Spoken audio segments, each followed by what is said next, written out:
দীর্ঘ ৩৩ বছর পর জাকসু নির্বাচন হচ্ছে। তো এরকম একটা ঐতিহাসিক ঘটনার সাক্ষী হতে পেরে অবশ্যই আমরা খুবই আনন্দিত, এবং আমি একজন প্রার্থী হিসেবে আছি এই হল সংসদে, সাধারণ সম্পাদক প্রার্থী। তো আমি একজন প্রার্থী হিসেবে দাঁড়াতে পেরে তো আরো বেশি আনন্দিত যে একটা ঐতিহাসিক মুহূর্তের সাক্ষী হতে পারছি। এখন সামনে যারা ক্ষমতায় আসবে, ক্ষমতায় তো হ্যাঁ, যারা সেন্ট্রালে আসবে, আমাদের প্রত্যাশা একটাই যে তারা যেন একটা নারী বান্ধব এবং শিক্ষার্থী বান্ধব ক্যাম্পাস গড়ে তুলতে পারে। আমাদের যে অনেক ছোট ছোট বড় সমস্যাগুলো আছে সেগুলো যাতে তারা সমাধানে আমাদের পাশে থাকতে পারে। জাকসুর একটা ফ্রন্টলাইনে একটা ক্ষমতা পেয়ে গেছে দেখে তারা জানি নিজেদেরকে মানে রাজা মহারাজা টাইপের কিছু না ভাবে। তারাও শিক্ষার্থী, আমরাও শিক্ষার্থী। তারা যাতে, যেহেতু তারা সামনে আগায় গেছে, তারা যাতে আমাদের সমস্যাগুলো সামনে নিয়ে যাইতে পারে, আমাদের এটাই প্রত্যাশা। এবং একজন নারী হিসেবে আমার আরেকটা প্রত্যাশা যে ক্যাম্পাসের নারীদেরকে ঘিরে যে সাইবার বুলিংগুলো হয় এটা যাতে বন্ধ করা হয়।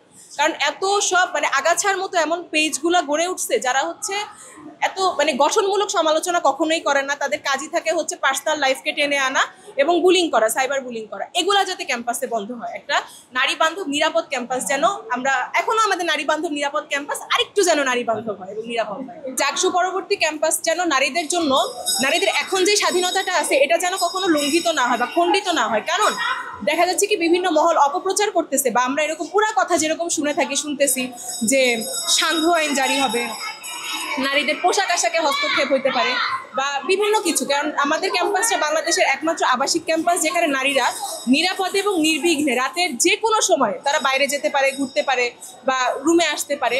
তো এই ধরনের স্বাধীনতা যাতে কখনো হস্তক্ষেপ করা না হয়, বা কোনো ধরনের সান্ধ্য আইন, সূর্যাস্ত আইন বা ব্যক্তি স্বাধীনতায় যাতে হস্তক্ষেপ করা না হয়, আমি এটা চাইবো যে তারা যেন, এই প্রশাসন যেন সেটা নিশ্চিত করে, বা সামনে যারা ক্ষমতায় আসছে তারা যেন সেটা নিশ্চিত করে। আমাদের ক্যাম্পাসে 50% নারী, 50% পুরুষ। এবং যাবতীয় আন্দোলনে, যাবতীয় আন্দোলনে আমাদের জাহাঙ্গীরনগর থেকে মেয়েরা সবসময় ফ্রন্ট লাইনে ছিল। তারা লিড দিয়েছে, সব আন্দোলনে একদম কাঁধে কাঁধ মিলিয়ে চলেছে। কিন্তু নারীরা কেন রাজনীতিতে কম, এটার একটা মাত্র কারণ আমি বলতে পারি সাইবার বুলিং। কারণ দেখা যায় কি, আজকে একটা আন্দোলন হচ্ছে, সবার নারীদেরকে দরকার, নারীরা যাচ্ছেও, এমন না যে আপনাদের দরকার না, এমন না, আমরা নিজেরা থেকে যাচ্ছি। কিন্তু আন্দোলনটা শেষ, নারীরা ঘরে চলে যাও, তোমাদের আর কোনো কাজ নাই। এবং যখন আমি সামনে যাব, আমাকে স্লাট শেমিং করা হচ্ছে, সাইবার বুলিং করা হচ্ছে, বডি শেমিং করা হচ্ছে। এটা একদম অনলাইনের একটা নির্দিষ্ট বট বাহিনী আমরা যেটাকে বলি, তাদের এই সাইবার বুলিংয়ের কারণেই বলা যায় যে মেয়েরা রাজনীতিতে অনেকাংশে কম।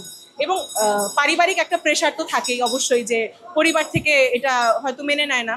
কিন্তু আমাদের ক্যাম্পাসের প্রেক্ষিতে আমি বলবো সাইবার বুলিংটা অনেক বেশি, এবং একটা বট বাহিনীর একটা নারীদেরকে আক্রমণ করার প্রবণতাটা অনেক বেশি। তো সেক্ষেত্রে রাজনীতিতে নারীদের আশাটা, সামনে এগিয়ে আসাটা একটু কম। কিন্তু রাজনীতিতে থাকুক আর না থাকুক, যে কোনো দুঃসময়ে, আন্দোলনে সবসময় জাহাঙ্গীরনগরের নারীরা সবসময় সামনে ছিল, আছে এবং থাকবে। নারীদের ভিতরে এই ঐক্য ছিল, আছে, থাকবে। কিন্তু ওই যে সাহসটার ব্যাপার, যে আমি হয়তো সাহস করে সামনে আসছি, আমাকে দুইটা মানুষ এসে বডি শেমিং করে গেলে, আমাকে মোটা বললে আমার আসলে কিছু যায় আসবে না, যে ঠিক আছে ও বলছে।